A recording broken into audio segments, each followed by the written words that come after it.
Assalamualaikum warahmatullahi wabarakatuh. Sahabat Detik Sumsel, kembali saya Darwin Sarkowi di podcast Detik Sumsel kali ini. Sekarang kita sudah mengundang seorang budayawan, Bapak Febri Alintani. Assalamualaikum Kak Febri. Waalaikumsalam warahmatullahi wabarakatuh. Tanpa belaga. Baca nih. Tanpa belaga, saya tawa cerah saja. Itu ya. Kak Febri, kita ngomongin masalah Gua Jepang. Ini peninggalan Jepang. Ini menandakan bahwa di Palembang pernah masuk tentara Jepang waktu itu. Oh iya. Tapi ada beberapa titik gua Jepang yang ada di Palembang. Salah satunya ada di kilometer 5, katanya ada juga di Caritas, kemudian ada juga yang di Jalan Transmut. Joko. Jalan Joko ya. Joko, Oke. Ada lagi di Lorong Sikam. Oh, masih Lorong Sikam di Pelaju. Ada juga Jakabaring. Oh, ada banyak berarti gua Jepang. Nah, kemudian gua Jepang itu menjadi sorotan kita hari ini. Apa yang menjadi sorotan Kak Febri? Iya, yang paling menonjol ya, yang paling dikenal ya di Palembang itu gua Jepang di AKBP Umal. Oh, AKBP kilometer 5 ya. Kilometer 5 area Kemuning ya. Di kampung area Kemuning. Di sana tempatnya di tengah kota tentu. Kemudian juga bangunannya lebih mencolok ya. Lebih kelihatan. Iya. Jadi di tengah kampung itu ada satu bangunan yang mencolok lebih kelihatan. Nah itu gua Jepang. Nah itu yang saya kira yang paling dikenal oleh masyarakat Palembang. Malah gua Jepang itu menurut isu masyarakat terhubung ke Caritas dan terhubung juga ke Bekang, ke BKB.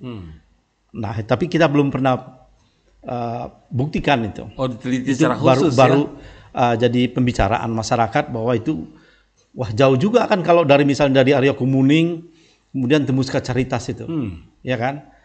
Tapi area Kemuning memang wajar kalau tembus sana misalnya karena itu tempat cukup tinggi ya. Area Kemuning tinggi, Caritas tinggi. Entah bagaimana cara Jepang menghubungkan itu, mungkin dia buat terowongan di bawah tanah sehingga sampai ke Caritas. Tetapi belum ada sekarang ini yang mengkaji itu, sehingga itu masih misteri. Ini dikatakan gua Jepang. Apakah dibuat oleh Jepang atau pada masa penjajahan Jepang? Tentu Jepang masuk Indonesia dan salah satu kota yang menjadi incaran Jepang yang pertama adalah Palembang atau Sumatera Selatan ya, daerah Sumatera Selatan ini. Kenapa Palembang? Karena Palembang ini memiliki kekayaan alam. Jadi ada minyak misalnya di Pelaju. Jadi mereka butuh sumber daya itu. Karena itu mereka mengincar Palembang sebagai salah satu yang prioritas untuk mereka kuasai dulu. Jadi kalau sumber minyak mereka kuasai, tentu akan menghidupkan mesin-mesin perang Jepang waktu itu. Jadi ini yang paling penting bagi Jepang. Dan Jepang masuk ke Sumsel itu pada 14 Februari tahun 42. 14 Februari dia masuk, kemudian dia bangun beberapa infrastruktur ya. Bangun infrastruktur tentang perang itu, termasuk dia juga menguasai tempat-tempat pertahanan yang sebelumnya dikuasai oleh Belanda. Nah, salah satu tempat perang itu adalah di area Kemuning. Jadi di situ tempat yang dikuasai, dan kemudian dia buat di sana bunker. Titik jadi masuk bunker, Palembang ya waktu itu. Ya. Oke. Kemudian ada juga yang di Pelaju, di Lorong Sikam, Pelaju. Ada Lorong Sikam, ada di Jakabaring. Oh, Jakabaring juga ada? Ya, ada. Tapi itu sudah hampir habis ya. Ini yang di sana. Situs bahwa itu peninggalan gua Jepang, apakah ada buktinya Kak Febri? Tentu ada bukti. Jadi kalau di area Kemuning tidak hanya gua aja. Ada juga bentuk bunker rumah ya.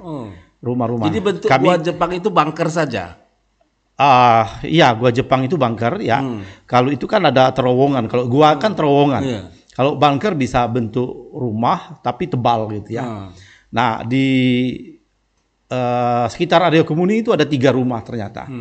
Ada 3 rumah yang bangunan Jepang sekarang ditunggu oleh warga. Jadi Itu masih didiami oleh utuh warga. sebagai rumah. Dibuat rumah oleh warga. Oh, dibuat rumah oleh warga. Dibuat warga rumah. Oh. Jadi kalau lihat dindingnya itu 1 meter. Hmm. Jadi ada yang rumah misalnya di sekitar kilometer 5 itu ada satu rumah di yayasan apa itu lupa. Kemarin kami investigasi di sana. Tapi sekitar 8 kali 12 meter luas rumah itu. Tapi dindingnya 1 meter. Oke. Kemudian mengapa ini menjadi perhatian budayawan, Kak Febri? Pertama itu cagar Bukankah ini sudah lama ada? ya. Kemudian air-air ini menjadi perhatian kita. Ada Sebenarnya apakah? tidak akhir-akhir ini, kita sudah lama memperhatikan itu ya. Dan itu salah satu bentuk heritage, cagar budaya. Jadi kalau kita golongkan heritage itu disebut defense heritage. Defense heritage itu adalah heritage yang menilai pertahanan. Jadi ya. Jadi itu saya kira sebagai heritage tentu harus diperhatikan oleh negara. Karena undang-undang memerintahkan itu. Kita ada undang-undang cagar budaya. Dan kemudian Palembang khusus membuat perda misalnya aturan. Artinya undang-undang memerintahkan agar memperhatikan benda-benda seperti itu. Karena Ini dia penanda heritage, sejarah. Heritage. diakui oleh negara, ada undang-undangnya. Ada undang-undang sudah. Kemudian waktu di kilometer 5 ini dibangun masyarakat jadi pemukiman. Nah itu Bagaimana persoalan posisinya? kita. Oke. Jadi ini persoalan kita. Eh. Jadi ketika kita merdeka, semua basis-basis pertahanan juga dikuasai oleh tentara gitu ya, TNI. Semua basis pertahanan. Termasuklah di gua-gua Jepang ini. BKB misalnya, Benteng Kota Besar, gua Jepang. Nah, ini kemudian dikelola oleh Kodam 2. Kodam 4 waktu itu ya. Nah, Kodam ini yang karena tadi ada beberapa rumah bentuknya di situ dan di sekitar situ ada lahan-lahan kosong, tanah kosong, mereka buat rumah di situ. Jadi karena itu Kodam. Kalau sekitar beberapa tahun lalu saya ke sana menginvestigasi sampai ke lurah, katanya di sana itu tidak ada surat semua rumah-rumah itu.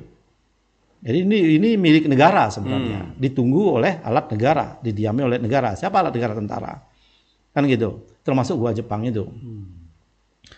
Nah, kemudian persoalannya tempat itu tidak diperhatikan oleh pemerintah. Karena lama tidak diperhatikan, yang menunggu ini adalah tentara-tentara ya. Barangkali itu dan Kodam juga kurang perhatian menurut saya ke sana. Itu bisa dialih pindah tangankan ya. Bisa. Ya, gitu. Bisa atau sekarang anak cucunya yang menunggu misalnya. Itu dipindah tangankan, itu bisa dijual dengan warga. Nah, salah satu rumah misalnya di sekitar itu saya tanya yang tadi bunker tadi, mereka beli dari tentara gitu. Oke. Rumah itu. Nah, kemudian bunkernya sendiri atau goanya sendiri, gua Jepang itu tidak diperhatikan sama sekali. Tidak ada sentuhan sama sekali dari Gua pemerintah. Jepang itu kan berarti kan peninggalan sejarah. Iya tentu. Heritage ya. tadi. Iya, dia menilai sejarah. Kenapa pemerintah merasa tidak bertanggung jawab ke sana, Pak? Saya tidak tahu, mungkin tidak baca undang-undang atau tidak ngerti undang-undang. Pemerintahnya? Iya. Karena seharusnya itu diperhatikan. Tapi sampai hari ini itu dibiarkan dan rusak. Rusak berat sekarang. Iya. Makanya menurut istilah saya, gua Jepang ini diambang kepunahan. Karena dia ada dua bentuk, dua cerobong gitu. Dua terowongan. Dua terowongan itu satu sudah ambruk. Masih ada satu ini pun lantainya sudah terangkat. Sekira sekitar 2-3 tahun akan habis. Dan di sekitar situ sudah diklaim warga. Jadi pas di perbatasan itu tanah itu sudah diklaim warga, itu punya warga. Artinya kerja kita itu jadi buru-buru nih, Kak. 1 atau 2 tahun lagi tiba-tiba mungkin saja bisa ambruk dan bisa hilang situs ini. Iya, bisa hilang. Oke. Apa yang kita lakukan untuk pemerintah bisa melihat kondisi ini? Terutama melihat hal yang ada di kilometer 5 tadi. Ya, sementara kita buat opini dulu sekarang ya kan. Kita sudah lambungkan ini informasi ini ke pemerintah. Kita lihat apakah pemerintah sensitif atau tidak. Kalau pemerintah tidak, kota atau kota. kota. Oke. Kalau tidak sensitif, ya kita masih berusaha lah untuk untuk membuat surat barangkali, bersurat ke kementerian barangkali atau ke pemerintah provinsi, karena kita akui nanti kalau memang mereka tidak sensitif, berarti pemerintah kota tidak mampu untuk memelihara heritage yang ada di Kota Palembang. November insya Allah akan ada pergantian, akan ada pilkada di Kota Palembang dan beberapa kota di Indonesia. Kira-kira ada tidak calon pemimpin kita itu yang peduli dengan cagar budaya Palembang? Belum tahu kita. Belum tahu. Karena sudah berkali-kali bergantian pemimpin, kan belum ada yang menunjukkan visinya terhadap mempertahankan atau melestarikan cagar budaya ini. Berarti Kak Febri dan kawan-kawan belum ketemu sosok calon pemimpin itu yang perhatian dengan cagar budaya. Sementara ini masih pesimis gitu. Masih belum ya? Masih belum. Ada beberapa mungkin 1, 2, 3 calon ini pengen jadi pemimpin kota Palembang ini. Iya. Belum tahu kita. Ya, karena kita khawatir nih dengan cagar budaya yang ada di Palembang. Sangat khawatir. Sangat khawatir. Beberapa waktu lalu misalnya, ya Windia, beberapa waktu lalu kita mencanangkan bahwa Palembang darurat cagar budaya. Ini memang kenyataannya seperti itu. Aksi itu kemarin berhasil kita untuk merebut gedung kesenian misalnya, yang sudah hancur juga. Sudah hancur, kemudian mudah-mudahan bisa dipulihkan dan mudah-mudahan nanti bisa disertifikasi sebagai cagar budaya, Balai Pertemuan itu ya. Ada satu lagi kemarin yang kita advokasi, Makam Keramajaya. Makam Keramajaya juga masih belum ada keputusan ini, karena belum disertifikasi, karena masih ada kurang lengkap tentang kronologi kematian Keramajaya. Nah, selain Keramajaya ini, ya ini yang kita perhatikan kemarin, Gua Jepang ini. Palembang ini termasuk salah satu kota tua di Indonesia. Artinya banyak sekali peninggalan-peninggalan lama itu yang perlu kita lestarikan. Kondisi ini menjadi kesulitan tidak bagi Kak Febri dan kawan-kawan yang peduli tentang budaya? Kesulitan. Ini tergantung decision maker ya. Jadi pembuat kebijakan. Kalau pembuat kebijakannya ada visi untuk kembali mempertahankan, melestarikan kebudayaan, saya kira Palembang akan berjaya dengan sejarahnya itu. Salah satu bentuk membangun itu tidak hanya membangun fisik saja, tapi membangun kebudayaan itu penting. Dan membangun sejarah itu penting. Ya, sejarah ini bisa dijadikan motivasi kita untuk maju ke depan. Bangsa-bangsa yang besar, saya kira bangsa-bangsa yang juga punya sejarah yang besar. Dan Palembang punya sejarah yang luar biasa. Yang tercatat abad 7. Tapi sebelum abad 7 tidak tercatat. Tapi menurut saya kalau abad 7 sudah banyak dikunjungi orang, tidak mungkin itu serta-merta. Prosesnya sebelum abad 7 sebelumnya sudah ada yang berkunjung ke sini. Iya. Di dataran tinggi Besmah misalnya ada megalit. 2000 tahun sebelum Masehi. 2500 tahun. Berarti ketika bangsa asing datang ke sini membawa peradaban, misalnya Islam datang, kemudian Hindu datang, kita bukan ruang kosong. Kita sudah peradaban tersendiri. Megalit itu 2500 tahun. Artinya sebelum Isa lahir kita sudah ada peradaban. Kita kembali lagi ke Gua Jepang nih Kak Febri. Karena perhatian kita pengennya Gua Jepang itu diperhatikan oleh pemerintah. Insya Allah November kita akan pilih calon wali kota di Palembang. Ada beberapa. Ya, jadi yang ada di Palembang. Tapi bagaimana kita bisa mendorong budayawan Palembang itu bisa mendorong bahwa mereka harus peduli nih dengan ini. Kita sudah buat semacam langkah. Langkah pertama nanti kita mencoba untuk kalau sudah ada calon nanti, kita akan mendatangi calon itu dan menawarkan beberapa komitmen. Kalau mereka mau jadi wali kota, mereka kita minta untuk mendukung visi kita. Ada komitmen. Kalau mereka mendukung, maka kita akan promosikan mereka sebagai orang yang peduli cagar budaya. Akan pilih mereka. Ya, artinya ada calon yang punya nilai plus, nilai terhadap fisik budaya. Ya belum ketemu ya? Belum.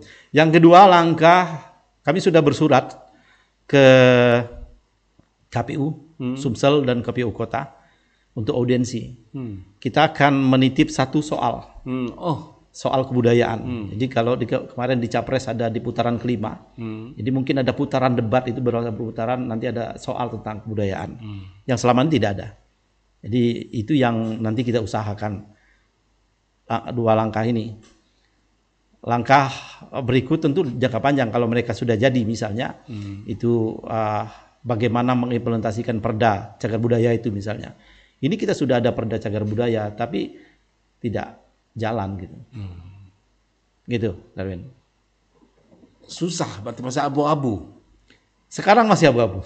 Masih ruang, ya masih pesimis lah ya. Jadi gelap seperti gua. Iya.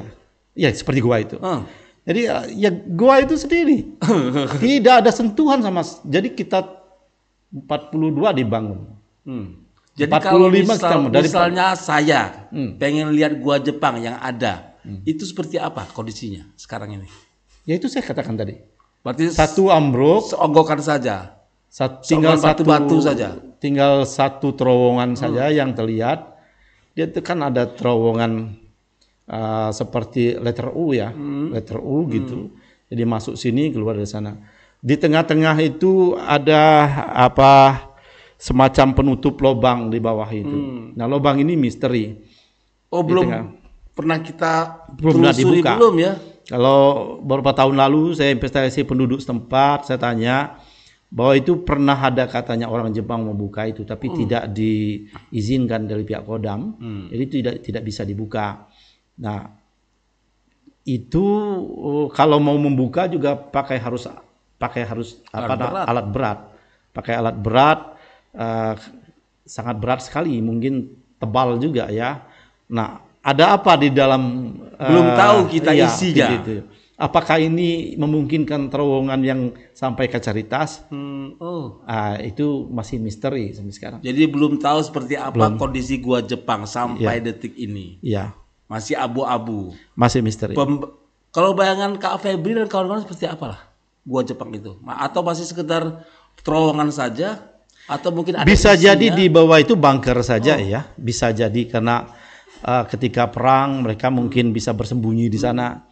Tapi ada di beberapa 3 rumah di sekitar sana itu bisa juga tempat penyimpanan amunisi, mungkin bisa juga begitu. Itu pengakuan dari warga di sana. Karena warga baru mereka tidak bisa menjelaskan itu ya.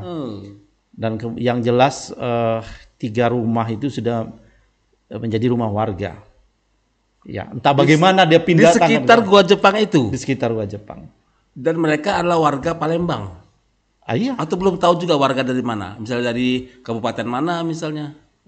Enggak, ya sudah menjadi rumah warga. Ya, warga. Iya, rumah masyarakat di situ. Masyarakat situ. Ada 3 rumah yang sudah tentu sudah suratnya sudah saya tidak paham suratnya sertifikat atau apa?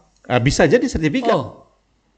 Berarti kalau misalnya kita pemerintah kota ini akan menguasai paling tidak memperbaiki gua Jepang, itu harus ada komunikasi dengan warga yang itu. Karena warga mengklaim tanahnya situ.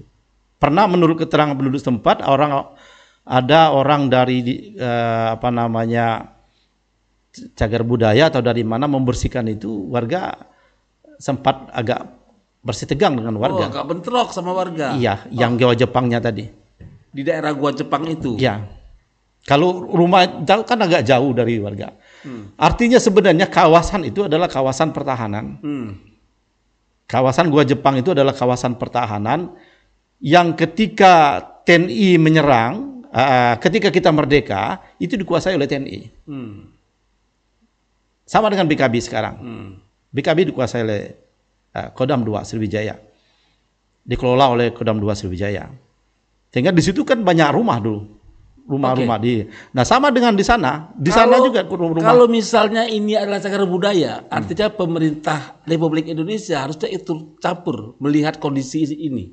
Menurut undang-undang wajib harusnya. Iya. Tapi kondisi ini terbengkalai. Ya tidak ada sama sekali. Seolah-olah pemerintah tidak pernah hadir di sini. Oke. Bukankah ada kementerian yang ngurusnya mestinya? Kementerian yang ngurusnya? Di struktur kita itu di daerah ini ada instansi dinas kebudayaan. Jadi ada dinas kebudayaan kota, ada dinas kebudayaan provinsi. Kota juga membentuk tim ahli cagar budaya di ACB ya. Tugasnya tim ahli cagar budaya ini juga mengkaji dan kemudian merekomendasikan untuk disertifikasi. Itu secara administratif. Kalau tidak administrasi seperti itu, seharusnya peduli dulu, diurusi, dipelihara. Undang-undang memerintahkan itu, melindungi, memelihara, kemudian melestarikan, dan kemudian dimemanfaatkan. Nah, andai gua Jepang itu dilindungi, ya artinya dia tidak boleh dirusak oleh siapapun, gitu ya. Itu menurut undang-undang. Kemudian yang kedua, gua Jepang itu harusnya dipelihara, dilindungi, dipelihara ya. Kemudian boleh dikembangkan. Artinya dengan tidak mengubah bentuk dan lain-lain, di sekitar misalnya dibuat taman, sehingga itu menjadi indah, lalu dibentuk satu kegiatan-kegiatan yang menarik, artinya itu bisa dimanfaatkan untuk kepentingan wisata. Atau kepentingan edukasi bagi para mahasiswa mungkin atau para pendidik. pendidik. Itu termasuk Palembang. Termasuk Palembang, kilometer 5. Iya dong. Iya ya. Iya. Harus ya. Artinya pemerintah kita harusnya peduli. Iya. Oh, itu seharusnya pemerintah itu bagaimana ya? Kalau nggak gantian aja di pemerintah kita masyarakat gitu. Kalau nggak peduli mereka nggak ngerti. Bukan artinya begini. Gitu. Artinya kita lagi mentok nih sekarang nih. Di sisi kilometer 5 ini terbengkalai, tidak ada yang ngurus, pemerintah juga kesannya cuek. Oh itu biarkan saja seperti itu, biarkan dia tumbuh seperti itu saja. Harusnya bagaimana kita? Kemudian rusak dengan waktu seperti waktu saja, akan rusak dan roboh seperti rusak itu. Secara alami. Kesimpulan Kak Febri untuk menyelamatkan Gua Jepang ini di Palembang. Apa yang Iya, yang paling bertanggung jawab dan wajib adalah pemerintah. Pertama pemerintah kota dulu. Pemerintah kota. Kalau pemerintah kota sudah menyatakan tidak sanggup, maka pemerintah provinsi. Kalau pemerintah provinsi tidak sanggup, seharusnya pemerintah republik. Kalau dua-duanya tidak sanggup, bubar aja negara. Kan? Kita bubarkan saja negara nih kalau tidak sanggup memelihara hal seperti ini. Karena undang-undang sudah memerintahkan itu. Dan memang secara administrasi seharusnya itu disertifikasi dulu oleh pemerintah. Kan itu perintah undang-undang seperti itu. Jadi ada tingkatan cagar budaya. Kalau dia sudah disertifikasi oleh pemerintah kota, maka dia kalau lihat ke kawasannya bisa provinsi, maka dia bisa juga provinsi. Yang ngurusnya. Tetapi persoalannya sejak merdeka sampai sekarang sedikit pun tidak ada sentuhan dari pemerintah kota. Malah jadi sepertinya peninggalan dari penjajahan saja. Ya, peninggalan penjajahan itu sejarah, gitu. Jepang itu di sini, kemudian banyak juga membuat tinggalan-tinggalan, ya, ada tinggalan fisik seperti itu. Tapi ingat, ada juga misalnya tari gending Sriwijaya itu. Kalau tidak ada Jepang, kita tidak ada tari sambut. Tari gending Sriwijaya itu diperintahkan oleh Jepang untuk membuat. Sejarahnya itu. Nah, artinya kalau kita mengenang masa Jepang, sejarah Jepang, salah satu bentuk peninggalan fisik Jepang yang ada, itu Gua Jepang ini. Nah, kemudian Jepang kalah perang. Dia terkena sanksi internasional, dia memberi pampasan perang, dan kemudian kita dibangunkan jembatan Ampera. Kenapa di sini? Karena dia banyak juga menghisap harta sumber daya di sini, harta benda di kita sini, minyak kita dan sebagainya. Jadi saya kira kita harus mengenang itu sebagai satu bentuk sejarah. Dan kalau kita mengenang sejarah itu men-trigger kita juga untuk makin menguatkan rasa nasionalisme. Jadi generasi juga ingin tahu. Kalau ada gua Jepang, mereka belajar sejarah Jepang dan kemudian mereka menghayati betul bagaimana suasana kemerdekaan pada waktu itu dijajah Jepang dengan sangat kejam dan kita menderita karena itu karena kamu memunculkan rasa nasionalisme. Nah, artinya gua Jepang itu bisa menjadi simbol kita untuk masuk ke masa-masa revolusi pada waktu itu. Tapi ironisnya pemerintah Palembang sepertinya cuek saja. Saya kira atau nggak ngerti aku. Atau effort kita yang belum keras. Sudah sangat keras saya kira. Waktu itu waktu kita lagi aksi-aksi Palembang Darurat Cagar Budaya, itu camat setempat membersihkan tempat itu. Cuma membersihkan saja kan. Seharusnya mereka ini udah hampir ambruk gitu. Ada upaya enggak untuk kembali? Nah, sekarang itu sudah ambruk yang sebelah kanan itu. Kalau itu sudah ambruk, berarti kalau mau ditegakkan lagi itu harus pakai alat berat. Sudah butuh biaya. Asli. Gitu. Oke, Kak Febri terima kasih informasinya seputar Gua Jepang yang mungkin akan punah mungkin. Saya tidak mau ngomong. Di ambang punah ya. Kalau tidak ada kebijakan untuk kembali merevitalisasi Gua Jepang itu, saya kira 5 tahun lagi tinggal kenangan. Oke, terima kasih. Kami berdoa Kak Febri dan kawan-kawan semangat terus untuk memperjuangkan budaya di Palembang. Amin. Dan Gua Jepang bisa jadi selamat. Ya. Dan bisa menjadi sejarah besar di Palembang. Sukses terus Kak Febri. Baik, amin. Makasih. Terima kasih sahabat Detik Sumsel. Demikian obrolan kita dengan seorang budayawan yang berusaha untuk menyelamatkan sisa-sisa sejarah yang ada di Palembang. Saya Darius Sarkowi, terima kasih. Wassalamualaikum warahmatullahi wabarakatuh.